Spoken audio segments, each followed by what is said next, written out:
তোমরা যদি একবার ভোলা মাছের ফিশ বল খাও, আমি হলপ করে বলতে পারি জাস্ট প্রেমে পড়ে যাবে। সন্ধেবেলা হলে একটু চটপটা কিছু খেতে ইচ্ছে করে, কি বানাবো ভাবতে ভাবতে মনে পড়লো ফ্রিজে আছে ভোলা মাছ, তখনই ভাবলাম তাহলে বানিয়ে নেওয়া যাক। অনেকেই তোমরা ভোলা মাছের কাটলেট কিংবা ফিশ ফিঙ্গার খেয়েছো, ভোলা মাছের ফিশ বল খেয়েছো কিনা অবশ্যই কমেন্টে জানিও।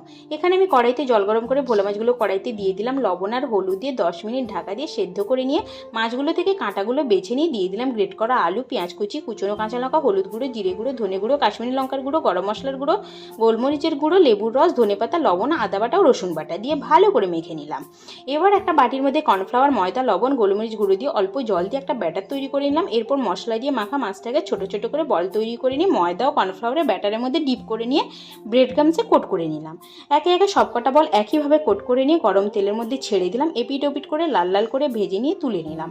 সত্যি বলতে বিয়েবাড়ির ফিশ বলের কথা মনে পড়ে গেল। তোমরাও একবার ভোলা মাছের ফিশ বল বানিয়ে দেখো, খেতে কিন্তু অপূর্ব লাগবে।